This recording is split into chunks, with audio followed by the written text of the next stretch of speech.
Welcome back students. Shri Shyam group of education की online class में एक बार आपका फिर से हार्दिक अभिनंदन है, स्वागत है। स्टूडेंट्स, हम जो पेपर कर रहे हैं वह पेपर है आपका इंट्रोडक्टरी बायोलॉजी। पेपर है इंट्रोडक्टरी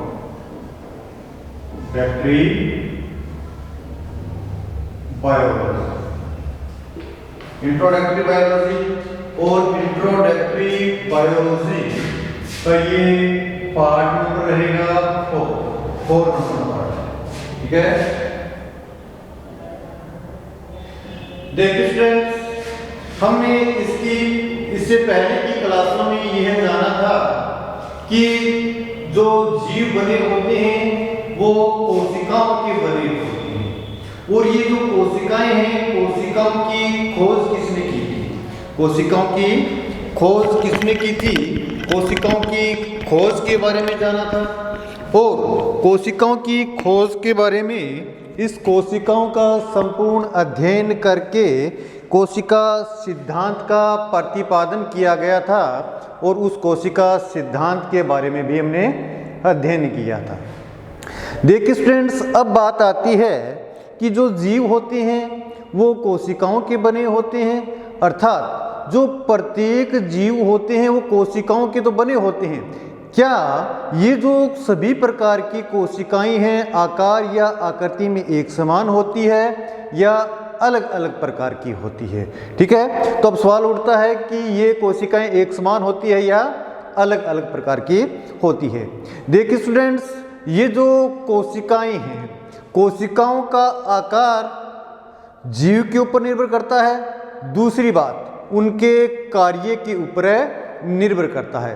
तो हम कह सकते हैं कि जो कोशिकाएं होती है वो आकार और आकृति में कभी भी एक समान नहीं होती है, अर्थात कोशिकाएं छोटी भी हो सकती है, बड़ी भी हो सकती है। यदि कोशिकाएं छोटी हो सकती है, कोशिकाएं बड़ी भी हो सकती है, तो कोई न कोई ऐसी कोशिका होगी जो सबसे छोटी होती है, या कोई न कोई ऐसी कोशिका भी होगी जो सबसे बड़ी कोशिका होती है। देखिए स्टूडेंट्स, इसकी चर्चा हमने पिछले की क्लास में की थी कि जो सबसे छोटी कोशिका होती है, जो सबसे छोटी कोशिका होती है वह क्या होती है? मैंने आपको बताया था कि जो सबसे छोटी कोशिका होती है वह पाई जाती है माइकोप्लाज्मा में। किसमें पाई जाती है? माइकोप्लाज्मा। माइकोप्लाज्मा है क्या? माइकोप्लाज्मा एक प्रकार का बैक्टीरिया के समान ही कोई जीव है, उसे हम माइकोप्लाज्मा कहते हैं, ठीक है। और ये जो माइकोप्लाज्मा है, इसकी जो खोज हुई थी तो सबसे पहले इसे देखा गया था तो ये पाया गया कि ये इसकी जो संरचना होती है, इसकी जो संरचना होती है वह जो आपका लाइव स्टॉक होता है, पशु जो होते हैं, पशु के अंदर एक रोग होता है, उसे हम क्या बोलते हैं? उस रोग को निमोनिया कहा जाता है। क्या कहा जाता है? निमोनिया कहा जाता है। अब जो पशुओं के अंदर निमोनिया रोग होता है तो इस निमोनिया रोग में क्या होता है? विशिष्ट प्रकार का फ्लूइड बनता है, और इस फ्लूइड को हम क्या बोलते हैं? इस फ्लूइड को बोलते हैं प्लूरल। क्या बोलते हैं? प्लूरल। क्या बोलते हैं? प्लूरल कहा जाता है। तो इसकी जब खोज हुई थी तो इस माइकोप्लाज्मा को इस प्लूरल फ्लूइड के समान ही देखा गया था। तो प्लूरल फ्लूइड के समान देखे जाने के कारण इसका नाम क्या पड़ा है? देखिए, इसका नाम यानी कि माइकोप्लाज्मा, या इसे हम क्या कहते हैं? पीपीएलओ भी कहा जाता है। तो माइकोप्लाज्मा या पीपीएलओ, पीपीएलओ का क्या अर्थ है? देखिए स्टूडेंट्स, पीपीएलओ का अर्थ है pleuro pneumonia, pleuro pneumonia like organism, pleuro pneumonia like organism, अर्थात जो प्लूरल फ्लूइड होता है उसके समान ये जीव होते हैं, इसलिए इसका नाम क्या पड़ा? Pleuro pneumonia like organism. इसका शॉर्ट फॉर्म क्या है? पीपीएलओ। पीपीएलओ अर्थात माइकोप्लाज्मा को ही दूसरा नाम क्या है? पीपीएलओ। तो हम कह सकते हैं कि माइकोप्लाज्मा सबसे छोटी कोशिका का उदाहरण है। माइकोप्लाज्मा या पीपीएलओ सबसे छोटी कोशिका का उदाहरण होता है। किसी बुक में आपको माइकोप्लाज्मा मिलेगा और किसी बुक में आपको पीपीएलओ नाम से मिलेगा। तो इसमें कोई भी कंफ्यूज मत होना, दोनों नाम एक ही जीव के होते हैं। अर्थात माइकोप्लाज्मा या पीपीएलओ जो क्या होती है? सबसे छोटी कोशिका होती है। क्या होती है? सबसे छोटी कोशिका। माइकोप्लाज्मा या पीपीएलओ क्या है? सबसे छोटी कोशिका। अब देखिए स्टूडेंट, ये तो बात थी सबसे छोटी कोशिका की। सबसे छोटी कोशिका क्या है? सबसे छोटी कोशिका है माइकोप्लाज्मा या पीपीएलओ सबसे छोटी कोशिका होती है। तो सबसे बड़ी कोशिका कौन सी होती है? सबसे बड़ी कोशिका, देखिए स्टूडेंट्स, आपने एक नाम सुना होगा, एक जो स्तुरमुर्ग होता है। जो स्तुरमुर्ग होता है, स्तुरमुर्ग का जो अंडा होता है, स्तुरमुर्ग का अंडा, स्तुरमुर्ग का अंडा इसे क्या बोलते हैं? ओस्ट्रेक भी कहा जाता है। क्या कहा जाता है? ओस्ट्रेक। ओस्ट्रेक एग या स्तुरमुर्ग का अंडा।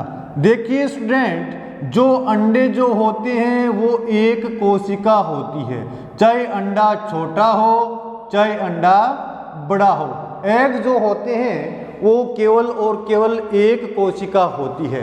तो ये जो स्तुरमुर्ग का अंडा है, इसका अर्थ क्या है? एक कोशिका है। और स्तुरमुर्ग का अंडा जो होता है, ये कोशिकाओं में सबसे बड़ी कोशिका का क्या होता है? उदाहरण होता है।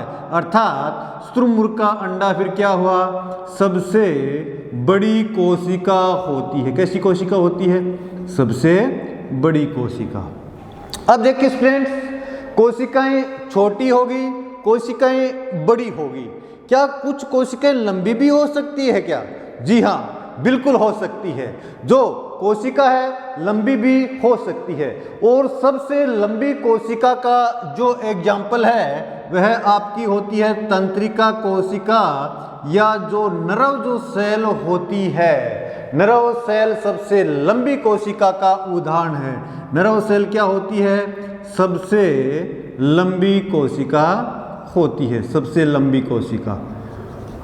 अब मैं बता दूं फॉर एग्जाम्पल के रूप में मैं आपको बता दूं कि जो ह्यूमन होता है, ह्यूमन के अंदर जो आपकी नर्व सेल होती है वो लगभग कितनी होती है? लगभग होती है 3 मीटर के आसपास हो सकती है। कितने मीटर के आसपास हो सकती है? 3 मीटर के आसपास हो सकती है। अर्थात सबसे लंबी कोशिका क्या होती है? नर्व सेल होती है। सबसे बड़ी कोशिका क्या होती है? स्तुरमुर्ग का अंडा होती है। और सबसे जो छोटी कोशिका होती है वह माइकोप्लाज्मा या पीपीएलओ होती है। माइकोप्लाज्मा या पीपीएलओ है क्या? ये बैक्टीरिया के समान ही एक जीव होता है। डिफरेंस इसमें यही होता है कि बैक्टीरिया में बाहर सेल वॉल पाई जाती है और इसके बाहर किसी भी प्रकार की सेल वॉल नहीं होती है। ये फ्लूइड लाइक जीव होता है, इसलिए इसे पीपीएलओ के नाम से जाना जाता है। अब देखिए स्टूडेंट्स, अब बात आती है, ये कोशिकाएं छोटी हो सकती है, कोशिकाएं बड़ी हो सकती है, कोशिकाएं लंबी हो सकती है। अर्थात कोशिकाओं का साइज कभी भी एक समान नहीं होता है। अब बात आती है कोशिकाओं की आकृति की। अब देखिए स्टूडेंट्स, क्या कोशिकाओं की आकृति एक समान होती है क्या? यानी कि सभी जीव कोशिकाओं से बने होते हैं। इसके अलावा जीवों के अंदर पाए जाने वाले विशिष्ट ऑर्गन भी किसके बने होते हैं? कोशिकाओं के बने होते हैं। अब बात आती है क्या कि सभी ऑर्गन्स या सभी शरीरों का जो सभी जीवों का जो शरीर बना होता है, क्या इन कोशिकाओं की आकृति एक ही प्रकार की होती है या अलग अलग प्रकार की होती है? देखिए स्टूडेंट्स, कोशिकाओं की आकृति और आकार अभी मैंने आपको बताया था कि ये जीव की प्रकृति और कोशिकाओं के कार्य के आधार पर डिसाइड होती है। इसलिए कोशिकाओं का साइज अगर अलग है तो कोशिकाओं का आकार या आकृति भी क्या होती है, अलग अलग प्रकार की होती है। अब देखिए आकृति के आधार पर कोशिकाएं कैसी हो सकती है। आकृति के आधार पर आपकी कोशिकाएं कैसी हो सकती है? आकृति के आधार पर कोशिकाएं गोलाकार हो सकती है, गोलाकार हो सकती है, लंबवत भी हो सकती है, ठीक है, बेलनाकार भी हो सकती है, बेलनाकार भी हो सकती है, आयताकार भी हो सकती है। कैसी हो सकती है? आयताकार भी हो सकती है, वृत्ताकार भी हो सकती है। कैसी हो सकती है? वृत्ताकार भी हो सकती है। इसके अलावा तस्त्री नुमा भी हो सकती है। तो इस आधार पर हम कहते हैं कि कोशिकाओं का ना तो आकार फिक्स होता है और ना ही आकृति फिक्स होती है। अर्थात कोशिकाओं की आकृति और आकार क्या होते हैं? अलग अलग प्रकार के होते हैं। अब देखिए स्टूडेंट्स, हमने बात कर ली कोशिका के बारे में, कोशिका के आकार के बारे में, कोशिका के साइज के बारे में। अब बात यह आती है कि ये जो जीव होते हैं, ये जो जीव होते हैं या ये जो जीव होते हैं वो सभी बहुत सी कोशिकाओं के बने होते हैं या एक कोशिका से भी कोई जीव है बन सकता है। देखिए स्टूडेंट्स, जीव एक कोशिका से भी बन सकता है और एक जीव के अंदर बहुत सी कोशिकाएं भी हो सकती है। तो इसके आधार पर जीव कितने प्रकार के हो गए? इसके आधार पर जो जीव होते हैं वो दो प्रकार के होते हैं। कितने प्रकार के होते हैं? दो प्रकार के होते हैं। यदि जीवों का शरीर किससे बना होगा? एक कोशिका से बना होगा। उन्हें क्या कहेंगे? एक कोशिका, यानी कि यूनिसेलुलर होगा तो उसे क्या कहेंगे? प्रोटोजोआ कहेंगे। यदि जीवों का शरीर बहुत सी कोशिकाओं का बना है तो उसे क्या कहेंगे? मेटोजोआ के नाम से जाना जाता है। अर्थात एक कोशिकीय जीवों को प्रोटोजोन्स कहा जाता है, जबकि बहुकोशिकीय जीवों को क्या कहा जाता है? मेटाजोन्स कहा जाता है। अर्थात कोशिका संख्या के आधार पर जीव कितने प्रकार के होते हैं? दो प्रकार के होते हैं। अब नेक्स्ट बात यह आती है कि ये जो कोशिकाएं होती है, ये जो कोशिकाएं होती है, इनकी जो संरचना होती है, संरचना जो होती है, अर्थात कोशिकाओं के अंदर जो कार्य करने के लिए विशिष्ट प्रकार के ऑर्गनली होते हैं, कोशिका के अंग भी होते हैं। क्या ये कोशिका जो संरचना जो होती है, संरचना में एक जैसी होती है या अलग अलग प्रकार की होती है? देखिए स्टूडेंट्स, मैं आपको बताना चाहूँगा कि कोशिका की जो संरचना के आधार पर या उत्पत्ति के आधार पर कोशिकाएं जो होती है वो दो प्रकार की होती है। कितने प्रकार की होती है? दो प्रकार की। और ये दो प्रकार की कोशिकाएं कौन कौन सी होती है वो देखिएगा। दो प्रकार की कोशिकाएं कौन कौन सी है वो देखिए। तो सबसे पहले मैं बात करता हूं कि दोनों प्रकार की कोशिका में जो फर्स्ट नंबर की कोशिका होती है, फर्स्ट नंबर की कोशिका को क्या बोलते हैं? फर्स्ट नंबर की कोशिका को क्या बोलते हैं? प्रोकैरियोटिक कहा जाता है। क्या कहा जाता है? प्रोकैरियोटिक। और जो सेकंड टाइप की जो कोशिका होती है वह क्या होती है आपकी? वह कोशिका होती है यूकैरियोटिक। कैसी होती है? यूकैरियोटिक सेल्स होती है। ठीक है। अब देखो, प्रोकैरियोटिक्स या यूकैरियोटिक्स, या इसे आप ऐसे भी बोल सकते हो प्रोकैरियोट और यूकैरियोट। प्रोकैरियोट या यूकैरियोट भी कह सकते हैं। वो कहेंगे जीवों के आधार पर। तो हम क्या लिखते हैं? प्रोकैरियोटिक या यूकैरियोटिक सेल्स। और प्रोकैरियोटिक सेल से बने हुए जीव क्या कहलाएंगे? वो कहलाएंगे प्रोकैरियोट। क्या कहलाएंगे? प्रोकैरियोट। और यूकैरियोटिक सेल से बने हुए जीव क्या कहलाएंगे? यूकैरियोट। क्या कहलाएंगे? यूकैरियोट। तो देखिए स्टूडेंट्स कि संरचना या उत्पत्ति के आधार पर कोशिकाएं कितने प्रकार की होती है? दो प्रकार की होती है। तो सबसे पहले बात करते हैं प्रोकैरियोटिक। प्रोकैरियोटिक, देखिए स्टूडेंट्स, यहां पर जो प्रोकैरियोटिक जो शब्द है, यह दो शब्दों के मिलने से बना होता है। और इसमें दो शब्द होते फिर कौन कौन से हैं? पहला शब्द तो है इसमें प्रो और दूसरा शब्द है कैरियोटिक। और जो कैरियोटिक जो शब्द है ये शब्द किससे बना है? कैरियोन से बना है। किससे बना है? कैरियोन से बना है। तो इसका अर्थ क्या हो गया? शब्द क्या है? Pro plus कैरियोन। शब्द क्या है? एक तो प्रो शब्द है और जबकि दूसरा शब्द क्या है? कैरियोन। अब देखिए स्टूडेंट्स, मैंने पहले भी कहा है कि जो साइंस के शब्द होते हैं वो सामान्यतः कौन सी भाषा के होते हैं? या तो लैटिन भाषा के होते हैं या ग्रीक भाषा के होते हैं। तो यहाँ पर जो कैरियोन शब्द है, कैरियोन शब्द और प्रो शब्द ये किसके हैं? लैटिन भाषा का शब्द है। कैरियोन शब्द किसका है? लैटिन भाषा का शब्द है। और कैरियोन का अर्थ क्या होता है? कैरियोन का अर्थ होता है केंद्रक, या इसे हम क्या कहें? न्यूक्लियस। कैरियोन का अर्थ क्या होता है? केंद्रक या न्यूक्लियस। और इधर देखते हैं तो इधर भी देखो, इधर भी दो शब्द हैं, यू प्लस कैरियोन। यू प्लस है कैरियोन। और यू का अर्थ होता है सत्य या ट्रू। यू का अर्थ क्या होता है? ट्रू। और फिर यह कैरियोन का अर्थ क्या होता है? न्यूक्लियस या केंद्रक। अब देखिए स्टूडेंट्स, इन शब्दों का अर्थ क्या है? यानी कि ऐसी कोशिकाएं जिनके अंदर कैसा पाया जाता है? प्रो का अर्थ होता है प्राइमेटिव। क्या होता है? प्राइमेटिव। और प्राइमेटिव का अर्थ क्या होता है? प्रारंभिक। कैसा होता है? प्रारंभिक। ठीक है, प्रो का अर्थ होता है प्राइमेटिव और प्राइमेटिव क्या बोलते हैं? प्रारंभिक। या इसे आदि भी बोल सकते हैं। क्या बोल सकते हैं? इसे आदि भी बोल सकते हैं। और कैरियोन का अर्थ क्या हो गया? केंद्रक। अर्थात ऐसी कोशिकाएं जिनके अंदर केंद्रक कैसा पाया जाएगा? प्राइमेटिव प्रकार का, आदि प्रकार का केंद्रक पाया जाता है, उन कोशिकाओं को प्रोकैरियोटिक सेल कहा जाता है। अब देखिए स्टूडेंट, यहाँ पर थोड़ा समझिए कि ये प्राइमेटिव क्या होता है, आदि क्या होता है। मैं आपसे पूछता हूँ कि जब भी कोई स्ट्रक्चर बनती है, प्रारंभ में कोई संरचना बनती है, तो वो सरल होती है या जटिल होती है? देखिए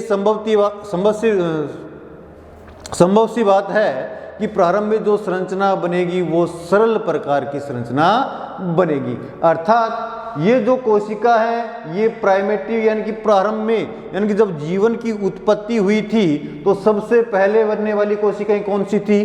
प्रोकैरियोटिक सेल थी, अर्थात प्रारंभिक कोशिकाएं थी। और जो प्रारंभिक कोशिकाएं थी ना, ये बहुत ही सरल थी। सरल कैसे होगी? कि इसके अंदर बहुत से प्रकार के अंगों का क्या था? बहुत से प्रकार के कोशिकांगों का क्या था? अभाव था। बहुत से प्रकार के कोशिकांगों का अभाव था, इसलिए ये जो कोशिकाएं क्या थी? सरल प्रकार की कोशिकाएं थी। तो सरल प्रकार की कोशिकाओं होने के कारण जो केंद्रक होता है, हमें पता है कि केंद्रक के चारों ओर भी एक झिल्ली नुमा संरचना पाई जाती है, जो केंद्रक का क्या बनाती है? आवरण बनाती है। तो इस झिल्ली नुमा संरचना को क्या बोलते हैं? केंद्रक झिल्ली के नाम से जाना जाता है। किसके नाम से जाना जाता है? केंद्रक झिल्ली, या इसी क्या बोल सकते हैं? न्यूक्लियर मेम्ब्रेन भी कहा जाता है। Nuclear membrane. जो प्राइमेटिव कोशिकाएं थी, इनके अंदर किसका अभाव था? इनके अंदर सबसे स्पष्ट रूप से किसका अभाव था? केंद्रक झिल्ली का अभाव था। अर्थात इनमें जो केंद्रक था वो कैसा था? प्रारंभिक प्रकार का था, सरल प्रकार का था। अर्थात इनके अंदर जो केंद्रक था, केंद्रक के चारों ओर किसी भी प्रकार की झिल्ली नहीं थी। ठीक है, तो यहाँ पर शब्द क्या है? कैरियोन।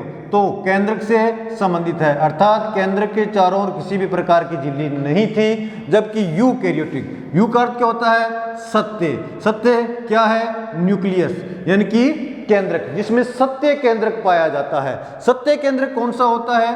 कि केंद्रक के चारों ओर क्या पाई जाएगी? इस प्रकार से लिपिड और प्रोटीन की बनी हुई क्या पाई जाएगी? न्यूक्लियर मेम्ब्रेन पाई जाती है। क्या पाई जाती है? न्यूक्लियर मेम्ब्रेन पाई जाती है। जब इसके चारों ओर न्यूक्लियर मेम्ब्रेन पाई जाती है तो इस प्रकार के केंद्रक को हम क्या बोलते हैं? इस प्रकार के केंद्रक को ट्रू न्यूक्लियस या सत्य केंद्रक के नाम से जाना जाता है। अब ये सत्य केंद्रक और प्राइमेटिव केंद्रक होता क्या है, इसको थोड़ा सा समझो। देखिए स्टूडेंट्स, आजकल जो बच्चे होते हैं, बच्चे क्या करते हैं कि मार्केट से एक बॉल लेके आते हैं। क्या लेके आते हैं? मार्केट से एक बॉल लेके आते हैं। अब बॉल क्या है, देखना कि बॉल वो इस प्रकार से होती है, ट्रांसपेरेंट बॉल होती है, यानी कि पारदर्शी क्या होती है, गेंद होती है, और इस गेंद में ये पारदर्शी होती है। इसमें क्या होता है, इसमें एक उपकरण लगा होता है जिसमें क्या जलती रहती है, लाइट जलती रहती है, ठीक है। और इसके अलावा क्या होता है, इसमें बहुत सी प्रकार की संरचना के रूप में अन्य पदार्थ भी तैरते हुए रहते हैं। इसके अलावा इसमें जल जैसा पदार्थ भी क्या रहता है, भरा हुआ रहता है। अब देखिए स्टूडेंट्स, अब हम क्या करते हैं कि ये जो बॉल है इसको तो आप मानो सेल, कोशिका मानो, और कोशिका के अंदर जो लाइट जलती है उसको क्या मानो, इसका केंद्रक मानो। और ये जो लाइट है, लाइट इसके अंदर है, इसके अंदर है, और ये लाइट की क्या है, बॉडी है। ये लाइट की क्या है, बॉडी है। तो इस बॉडी को क्या मानो, न्यूक्लियर मेम्ब्रेन। क्या मानो, न्यूक्लियर मेम्ब्रेन, ठीक है। अब देखो जो लाइट है, लाइट जलती है तो इसमें सेल भी होगा, इसमें लाइट भी होगी, यानी कि कोई बत्ती भी लगी होगी या बल्ब भी लगा होगा, या इसके अंदर छोटे छोटे तार भी होंगे। ये सब संरचनाएं इस जो आवृत इस आवरण में कैद है या नहीं है, ये सभी संरचनाएं इस आवरण में कैद है या नहीं है, कैद है। अब देखिए स्टूडेंट्स कि यदि मैं इस झिल्ली को यहाँ से हटा दूँ, यानी कि इस लाइट का जो आवरण है इसको हटा दूँ, हटाते ही क्या होगा कि इसके अंदर जो सेल है वो इधर आ जाएगा, इसकी लाइट यहाँ चली जाएगी, तार इस प्रकार से घूमते हुए ऐसे चले जाएंगे। कहने का अर्थ है कि ये जो लाइट का जो उपकरण है इस पूरी गेंद के अंदर है फैल जाएगा। तो फैल जाएगा तो अब हम डिसाइड कर सकते हैं कि अब हम बता सकते हैं क्या स्पष्ट रूप से कि इसका लाइट का मटेरियल कहाँ कहाँ है। तो कहाँ कहाँ है तो हम ढूंढेंगे, तो कहाँ ढूंढेंगे, इस पूरी कोशिका में फैला हुआ है। इस पूरी कोशिका में फैले होने के कारण उसको हम स्पष्ट रूप से नहीं बता सकते हैं कि इसका ये जो उपकरण है यहाँ लगा हुआ होता है। इसी प्रकार से इन कोशिकाओं में होता है, यानी कि जो प्रारंभिक यानी कि प्राइमेटिव यूकैरियोटिक सेल जो होती है, यूकैरियोटिक सेल, मैं एक बार इधर प्रोकैरियोटिक सेल बना देता हूँ। ये कोई प्रोकैरियोटिक सेल है, प्रोकैरियोटिक सेल्स, और इसमें क्या है, ये गोलाकार सी संरचना, ये क्या है इसका, ये इसका न्यूक्लियस है। क्या है ये, न्यूक्लियस। और न्यूक्लियस के चारों ओर ये क्या है, इसको हमने क्या बोल दिया, केंद्रक झिल्ली या न्यूक्लियर मेम्ब्रेन। क्या कह दिया इसे, न्यूक्लियर मेम्ब्रेन कह दिया, ठीक है। तो इसमें देखिए स्टूडेंट्स, इसमें हमें ये कोशिका है, ये इसका केंद्रक है, इसलिए ये जो केंद्रक है वो कैसा दिखाई दे रहा है, सुस्पष्ट दिखाई दे रहा है। कैसा दिखाई दे रहा है, सुस्पष्ट दिखाई दे रहा है। तो केंद्रक सुस्पष्ट होने के कारण इन्हें क्या कहेंगे, सुस्पष्ट केंद्रक वाली कोशिकाएं कहेंगे या नहीं कहेंगे, सुस्पष्ट केंद्रक वाली कोशिकाएं। और जो सुस्पष्ट केंद्रक वाली कोशिकाएं होती है उसे क्या बोलते हैं, यूकैरियोटिक। क्योंकि यू का ही अर्थ क्या होता है, सुस्पष्ट या सत्य, कैरियन का अर्थ क्या होता है, केंद्रक। ऐसी कोशिकाएं जिसके अंदर सुस्पष्ट केंद्रक पाया जाता है। अब बात करता हूं मैं प्रोकैरियोटिक सेल की। प्रोकैरियोटिक सेल क्या है, देखो प्रोकैरियोटिक सेल ये कोई सेल है, यानी कि ये सेल थी, इसमें से क्या गायब हो गया, इसकी केंद्रक झिल्ली गायब होगी। क्या गायब होगी, केंद्रक झिल्ली गायब होगी। जैसे इसकी केंद्रक झिल्ली गायब होगी तो इसके अंदर जो केंद्रक के अंदर भरा पड़ा था फ्लूइड वो भी यहाँ फैल जाएगा, गुणसूत्र या अन्य कोई संरचनाएं थी वो भी क्या हो जाएगी, इस कोशिका में फैल जाएगी। तो इसके अंदर जो केंद्रक है वो देखने पर हमें स्पष्ट दिखाई नहीं देता है। तो इसका अर्थ क्या हो गया, इसके अंदर केंद्रक क्या नहीं है, सुस्पष्ट केंद्रक का क्या है, अभाव है।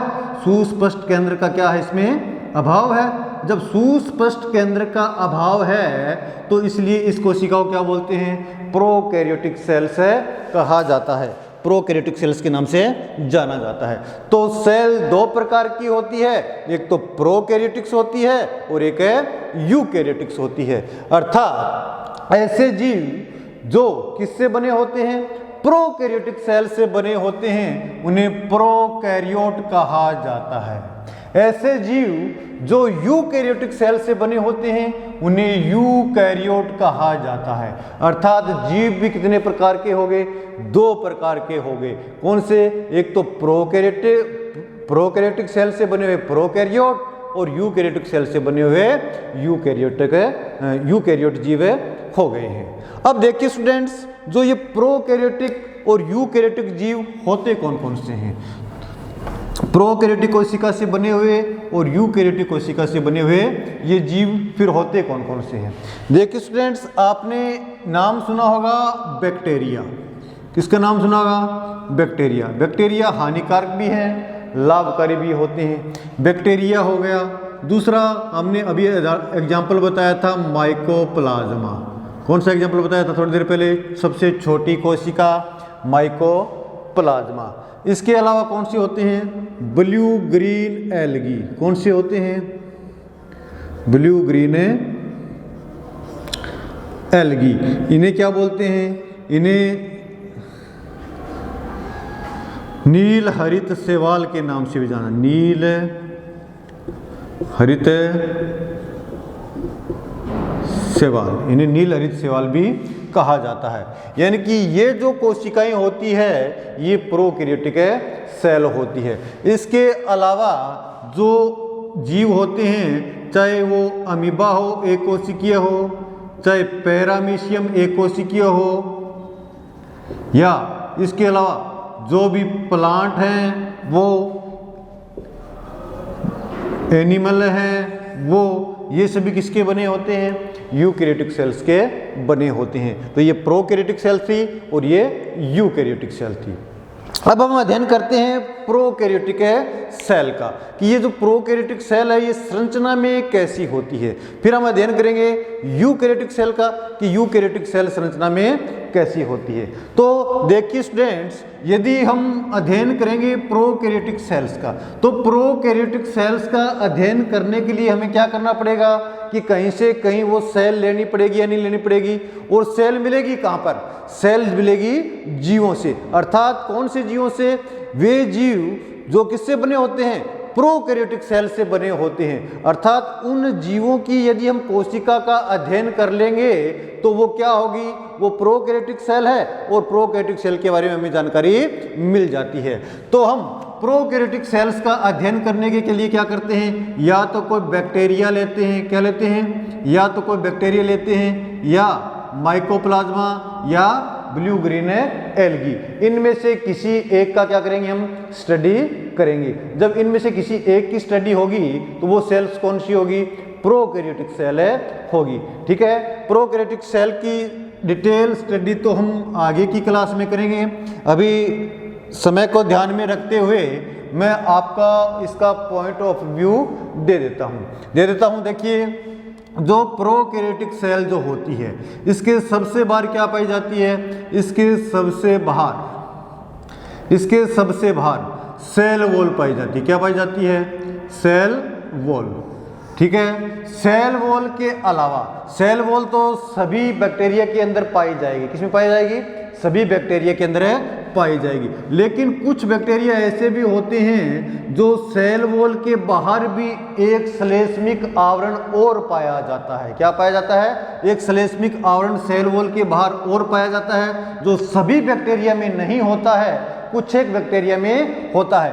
वह आवरण क्या कहलाता है, उस आवरण को हम सलिम लेयर भी कहते हैं, उसी आवरण को हम कैप्सूल भी कहते हैं। क्या कहते हैं, कैप्सूल भी कहते हैं। और यह आवरण यदि किसी बैक्टीरिया में पाया जाता है तो उस बैक्टीरिया को हम क्या बोलेंगे, कैप्सुलेटेड बैक्टीरिया कहा जाता है। क्या कहा जाता है, कैप्सुलेटेड बैक्टीरिया। यदि किसी बैक्टीरिया में नहीं पाया जाता है तो उसे कहेंगे अनकैप्सुलेटेड बैक्टीरिया कहेंगे, अनकैप्सुलेटेड बैक्टीरिया। जिसमें पाया जाता है तो उसे कैप्सुलेटेड बैक्टीरिया कह दिया, और नहीं पाया जाता है उसे अनकैप्सुलेटेड बैक्टीरिया कहा जाता है। ये कैप्सूल होता क्या है, देखो सलिम लेयर, जो श्लेष्मिक परत यदि प्रतिकूल परिस्थितियों में कठोर हो जाती है तो उसे हम क्या कहते हैं, उसे हम क्या कहेंगे, कैप्सुलेटेड कहेंगे। इसके अलावा क्या पाया जाता है? इसके अलावा इसमें प्लाज्मा मेम्ब्रेन पाई जाती है, राइबोसोम, डीएनए, आरएनए, वो सब संरचना इसके अंदर पाई जाती है। इन सभी संरचनाओं की हम डिटेल स्टडी हम नेक्स्ट क्लास में करेंगे। आज की क्लास के लिए बस इतना ही। धन्यवाद।